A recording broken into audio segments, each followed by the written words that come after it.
J'ai vu hier un film de Lars von Trier, Mélancolia, qui parlait de la collision entre une planète et la Terre. C'est un film de science-fiction avec Charlotte Gainsbourg et une autre actrice, je crois, dont j'ai oublié le nom. Et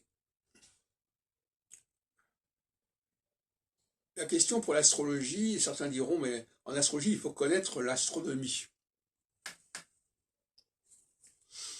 Non, il ne faut pas connaître l'astronomie.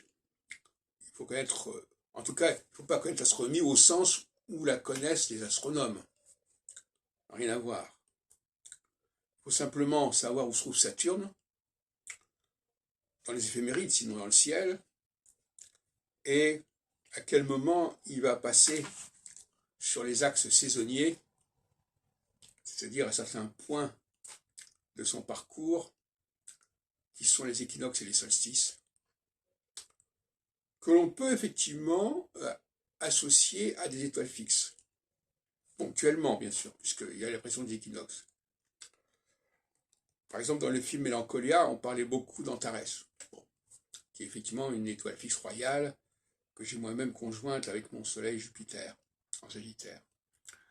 Mais donc effectivement, ces étoiles fixes sont essentielles parce que la conjonction de Saturne avec les axes, ça ne veut pas dire grand-chose sur le plan visuel.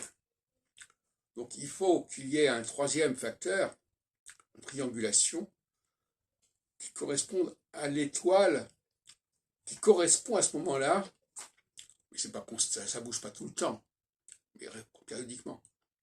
Il faut déterminer, il faut que l'astrologie détermine quelle est l'étoile qui correspond à l'axe équinoxial et solstitial.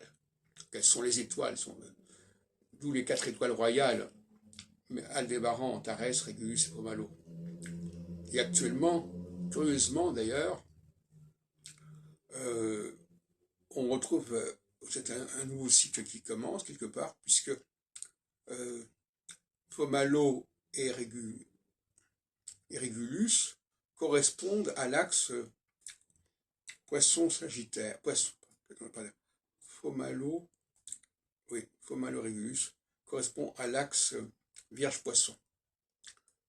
Pomalo pour les poissons, Régulus pour les vierges. Puisque comme l'a noté d'ailleurs Rudyard, Régulus est entré en vierge. Et donc, c'est intéressant de l'observer. Donc nous avons besoin de cela. Nous avons besoin de ça si nous voulons observer le ciel. Bon, si nous voulons nous contenter de regarder les éphémérides, donc regardons où passe Saturne en Gémeaux et en Sagittaire, ça revient au même.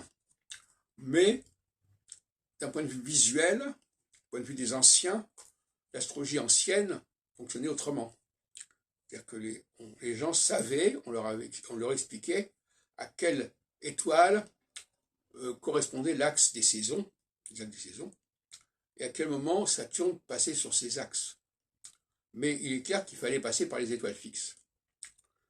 Alors ces étoiles fixes, on pourrait en parler longuement, elles